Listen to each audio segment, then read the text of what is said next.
The shocking affair that destroyed Nelson Mandela's marriage forever. Imagine spending 27 years behind bars, holding on to the memory of your beloved wife as your lifeline, only to discover she betrayed you with another man. This is exactly what happened to Nelson Mandela, one of history's greatest icons of freedom and forgiveness. Yet there was one person he could never forgive: his own wife, Winnie Mandela.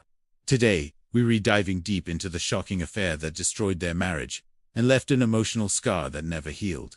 Stay with me, because what you're about to discover will change everything you thought you knew about the Mandelas. Nelson Mandela's arrest on that quiet August evening in 1962 changed everything. The doors of a prison cell became his world for the next 27 years. But while Nelson fought for freedom behind bars, his young and fiery wife Winnie was building a reputation outside those walls. She transformed from a timid social worker into a powerful and polarizing political figure, navigating the dangerous landscape of apartheid South Africa. But power and influence came with temptations that would ultimately shatter their marriage. Let's rewind to where it all began. Nelson and Winnie's love story started in 1957 in Johannesburg. He was 39, already a rising star in the African National Congress. She was 21, fresh from the Eastern Cape, working as a social worker with a fierce passion for justice. Their connection was immediate and electric. Nelson saw in Winnie a young woman with courage, intelligence, and an unwavering spirit. Winnie admired Nelson's moral clarity and vision for a democratic South Africa. They married in 1958 in a beautiful ceremony that blended Xhosa tradition with Christian practices. Their union represented hope, resilience, and commitment not just to each other, but to the struggle for freedom. Soon they welcomed two daughters, Zenani in 1959 and Zingizwa in 1960. But raising children in such a politically charged environment proved incredibly challenging.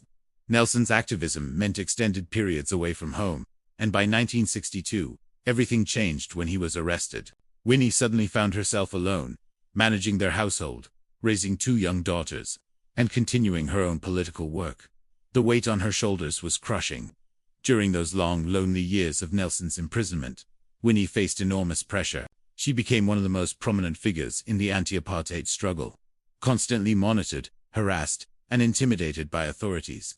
It was during this time, in the late 1970s or early 1980s, that she reportedly found emotional support in Dali Mpofu, a lawyer and activist deeply involved in the liberation cause. What started as friendship allegedly evolved into something more, a clandestine romantic affair that would eventually become public knowledge and destroy Nelson's trust forever. Letters became their secret language. Winnie and Mpofu exchanged intimate correspondence, mixing political discussion with personal sentiment. These weren't just friendly notes. They contained expressions of affection and mutual dependence. The affair remained hidden for years, until those letters were leaked, either through political rivals or media sources hungry for scandal. The revelation shocked South Africa. Winnie had been elevated to near sainthood as the wife of the imprisoned freedom fighter. For many supporters, this betrayal seemed unforgivable. When Nelson Mandela walked out of prison in 1990, he returned to a world transformed by the struggle he'd sacrificed everything for. But he also returned to a marriage that had changed beyond recognition. The confirmation of Winnie's affair reportedly left him deeply hurt. Here was a man who had shown remarkable patience and tolerance throughout 27 years of imprisonment, who had forgiven his captors and preached reconciliation to a divided nation. Yet this personal betrayal cut too deep. It marked a turning point that would lead to their eventual separation. Despite attempts at reconciliation, the emotional scars of decades apart proved too much to overcome. In 1992, Nelson formally began divorce proceedings. The process was conducted with characteristic dignity and privacy, finally concluding in March 1996. Though legally amicable, the divorce underscored profound personal loss. Even the world's greatest advocate for forgiveness had limits when it came to matters of the heart. But here's where the story takes a beautiful turn. Nelson Mandela found love again with Graça Machel, the former First Lady of Mozambique. They married on his 81st birthday in 1998. And their union was everything his previous marriages weren't: peaceful, supportive, and filled with mutual respect. Graça supported Nelson's humanitarian work until his death in 2013, proving that even after heartbreak, genuine love and companionship were possible. The Mandela divorce is more than just a celebrity scandal. It's a powerful reminder that even our greatest heroes are human, vulnerable to the same emotional wounds that affect us all.